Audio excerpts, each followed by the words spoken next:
Api dengan cepat membesar dan menjalar ke seluruh bangunan kios yang berada di Pasar Mumanjakoa, Wet Tanah Merah, Bovendigul, Papua Selatan.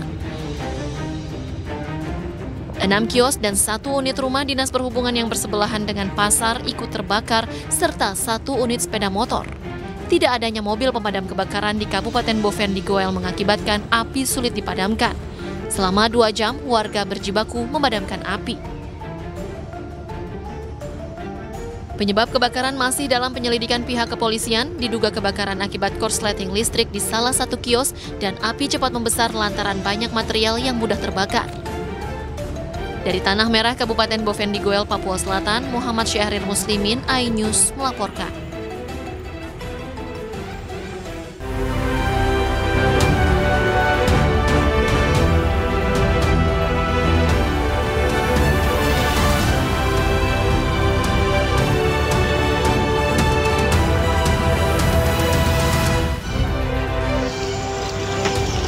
Seorang penumpang tewas setelah perahu yang ditumpanginya tenggelam di Sungai Walenai, Kabupaten Wajo, Sulawesi Selatan.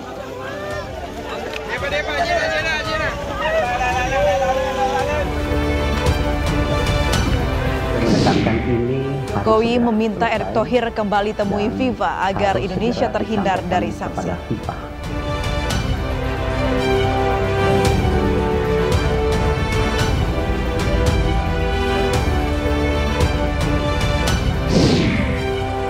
Sejumlah warga di Purwakarta memilih ngabuburit di rel sepanjang areal stasiun kereta api Pleret, Purwakarta.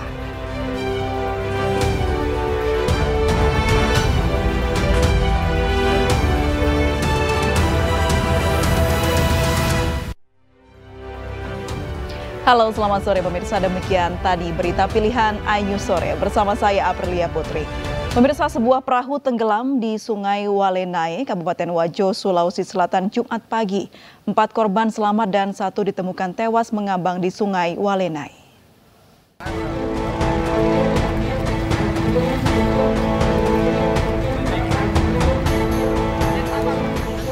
Perahu tenggelam ini bermuatan 5 orang, 1 ditemukan tewas, 4 lainnya selamat. Tenggelamnya perahu akibat kelebihan muatan membuat perahu kemasukan air dan tenggelam. Korban meninggal dunia ditemukan tewas mengambang 2 km dari titik kejadian oleh Basarnas Bone beserta tim gabungan Jumat dini hari. Peristiwa naas tersebut terjadi ketika perahu yang ditumpangi 5 korban tiba-tiba kemasukan air, membuat penumpangnya panik kemudian tercebur ke sungai. Korban tewas saat ini berada di Rumah Sakit Umum Lamadukeleng Sengkang menunggu keluarga menjemput jenazahnya. Awal kejadian korban ini mau pergi ke rumah temannya untuk sahur bersama. Terus dengan menggunakan perahu kecil dengan kapasitas yang sebenarnya hanya 3 orang, mereka gunakan perahu itu 5 orang. Setelah di tengah sungai, korban itu perahu itu tiba-tiba tenggelam, korban panik, mereka langsung nyebar, lompat dari perahu. Dari Kabupaten Wajo, Sulawesi Selatan, Amnar Sengkang, iNews melaporkan. Pemirsa, Presiden Joko Widodo beri 2 instruksi khusus untuk Ketua Umum PSSI Erick Thohir setelah Indonesia dicoret FIFA jadi tuan rumah Piala Dunia U20 2023. Salah satunya, Erick diminta kembali temui FIFA untuk hindari sanksi. Berikut pernyataan Ketua Umum PSSI Erick Thohir siang tadi. Tentunya setelah membaca surat tersebut, Bapak Presiden menginstruksikan saya 2 hal. 1, segera membuat peta biru transformasi sepak bola Indonesia yang seperti Bapak Presiden sudah sampaikan pada saat waktu itu ketika saya baru saja menjadi Ketua PSSI bersama para exco yang hadir. Bapak Presiden menekankan ini harus segera selesai dan harus segera disampaikan kepada FIFA. Yang kedua, Bapak Presiden juga menginstruksikan langsung kepada saya untuk segera kembali membuka pembicaraan bersama FIFA untuk kita tetap menjadi bagian keluarga besar FIFA.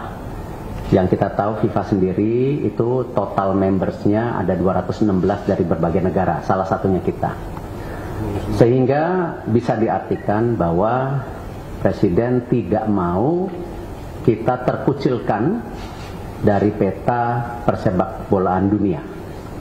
Nah, karena itu saya tentu akan berusaha keras memastikan transformasi sepak bola Indonesia ini terjadi, bukan wacana, tapi benar-benar terjadi. Dan saya juga akan bekerja keras untuk kembali bernegosiasi kepada FIFA untuk menghindari sanksi yang bisa terjadi.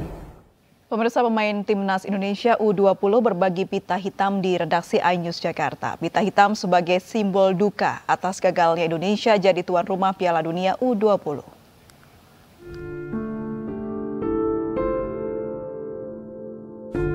FIFA membatalkan status Indonesia sebagai tuan rumah Piala Dunia U20 2023. Pembatalan ini tidak hanya memberi kekecewaan pada masyarakat Indonesia, tapi juga kesedihan mendalam pada pemainnya. Kesedihan mendalam ini ditunjukkan pada 3 pemain U20 saat berkunjung ke redaksi iNews Jakarta. 3 pemain Timnas U20, Hugo Samir, Rabani, dan Kadek Arel berbagi pita hitam di ruang redaksi sebagai simbol duka batalnya Piala Dunia U20 2023 digelar di Indonesia. Kalau menurut saya ini sangat mengecewakan dan membuat saya sangat terpukul. Dan mimpi dari kita semua, rakyat Indonesia, mimpi orang tua, mimpi Timnas U20, akhirnya harus musnah gara-gara hal seperti ini. Itu sih.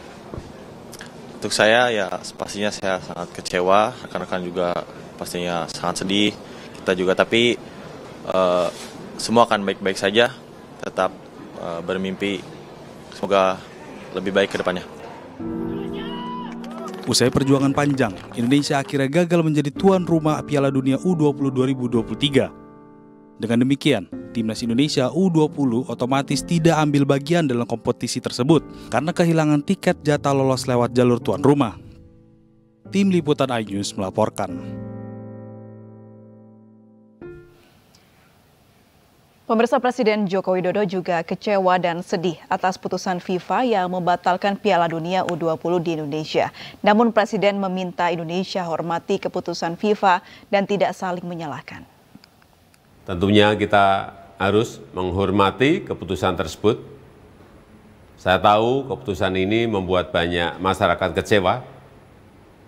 Saya pun sama, juga merasakan hal itu. Kecewa dan sedih, tapi jangan menghabiskan energi untuk saling menyalahkan satu sama lain. Dan sebagai bangsa yang besar, kita harus melihat ke depan, jangan melihat ke belakang. Jadikan hal ini sebagai pembelajaran berharga bagi kita semuanya, bagi persepakbolaan nasional Indonesia. Dan saya telah meminta Ketua Umum PSSI, Bapak Erick Thohir, untuk terus berupaya semaksimal mungkin agar sepak bola Indonesia tidak terkena sanksi. Pemirsa, warganet meradang atas gagalnya Indonesia jadi tuan rumah Piala Dunia U20. Mereka pun melampiaskan kekecewaan mereka pada tokoh yang menolak kedatangan tim Israel. Penolakan Indonesia terhadap kontingen olahraga Israel juga bukan kali ini saja.